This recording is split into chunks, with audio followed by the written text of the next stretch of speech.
Introduction. I sound kind of flighty with all those different things.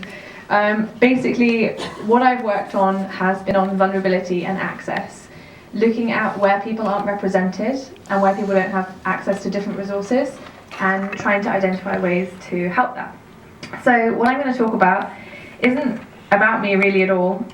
It's about what I've observed in international policy making and where I think we're kind of at and what we can do to change it.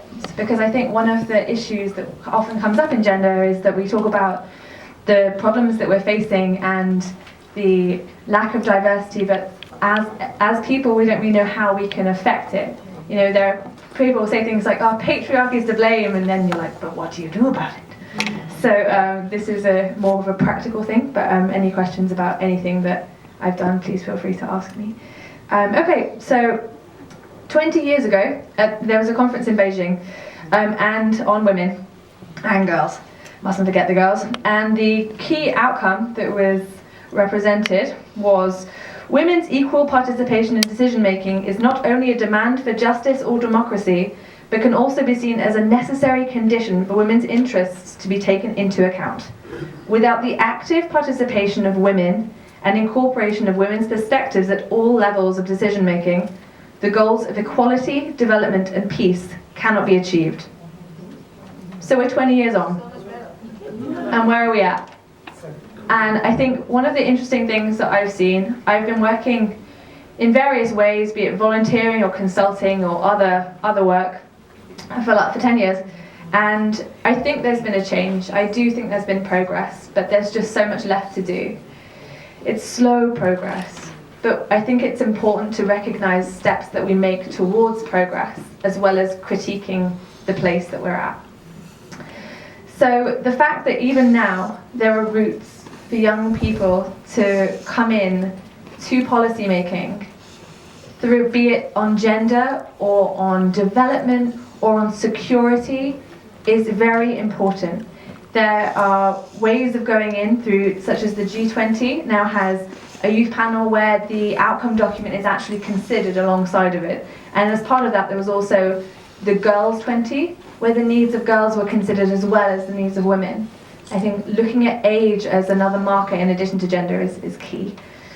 So one of my views in terms of gender is that it's not just about the power that we don't have, but it's recognizing the power that we do have.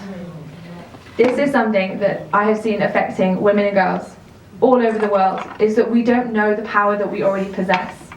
And we need to fight to show people the changes that they can make.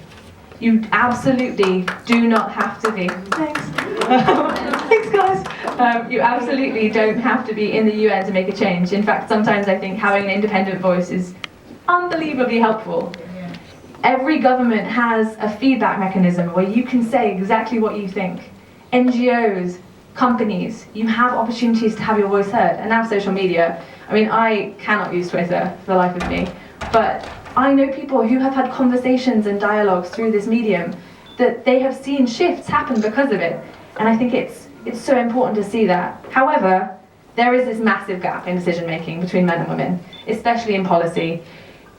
This is divided a lot between social sectors and more like hard sectors like security. I walked in to a meeting on piracy in the UN, in the Security Council, and there was probably a ratio of 1 to 10 in women. And everyone looked at me like I was lost. I was not lost. And I think that in order for women to influence key decisions in social, economic, and political decision making, we have to be brave. And that's so important. We have to be brave and say that our voices deserve to be heard. And that recognition of the fact that it's a challenge and that you have to be brave is tough, because then we're already recognizing that we're at a disadvantage and the strength that it requires to be able to make change. But it does, and it has to filter down into the way that we educate people, the way that we talk about ourselves, and the way that we talk about others, as women and men. At the national level, Nordic countries are doing incredibly in terms of representation of women in parliament and how they educate girls. One of the reasons why I think this is so strong is because of the kind of policies, the comprehensive legal and political structures that they put into place to ensure that not only are women seen as equal, but that gender is treated as an integral part, mainstream through every policy. This isn't just about having a section on women and thinking about what are we doing about women. It's about thinking about every single section of how we affect society and the effect that this will have.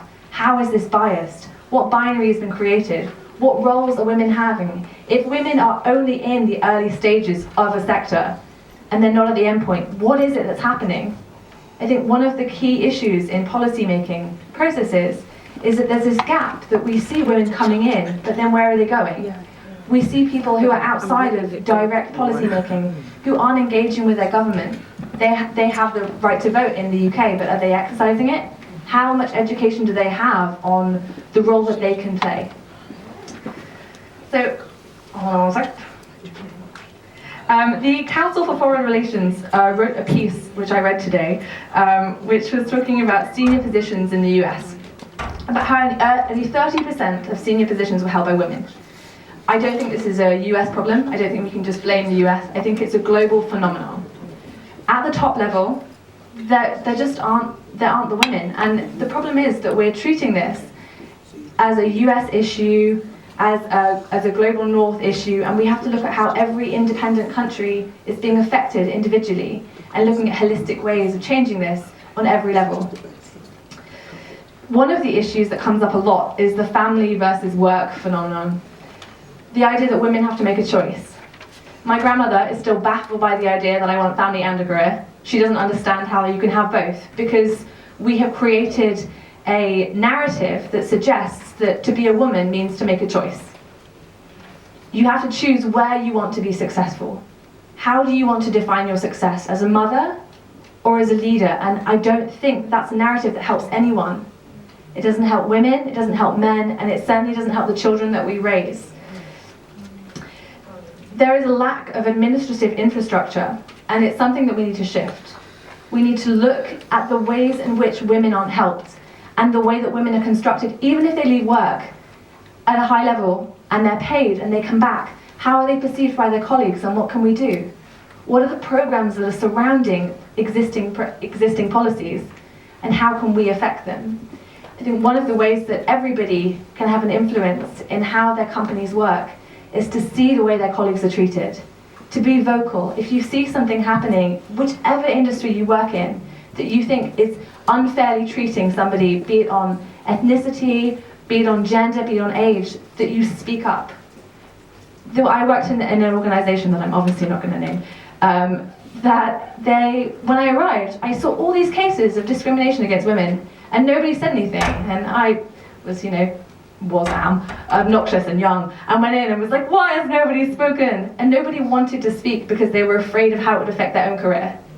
And it's so understandable, but we have to be brave. I think it's so important. Those two words is like a takeaway. Thanks. It's like a takeaway. We have to think, be brave. One thing I wrote down when you were speaking, Bola, was that when women were going into engineering, that the men were seen as being bolder and braver. And I think when we're educating girls, and when we're talking to ourselves, is to say, be bold and be brave, and don't be ashamed or embarrassed of who you are and of your gender. Don't diminish yourself or the people around you, because that is how we drive gender equality in every sector. That is how we push for policy processes, is by making the changes that we create and we perpetuate matter, so that having gender inequality in policy isn't seen as something which is even allowable, because it's something that we don't allow in our daily lives. Let me see this. Come on, thanks. I don't know if a little bit of hand on there. In political parties, the participation of women provides a path to power, but it is not the only way to power. And we need to stop seeing the only way of making change as being going through a strict path that we perceive as being how change is made, because everybody has the power to make change in the way that they want to make change. Change happens within an individual, within a community, and within a country and internationally. It doesn't have to change borders. It's just about how you engage with your daily life and the choices that you make. One of my favourite writers is a lovely lady called Alice Walker. And there is a quote which she wrote, which I am madly in love with, which says, "The most common way people give up their power is by thinking they don't have any." And it's so true. And like, people forget this all the time.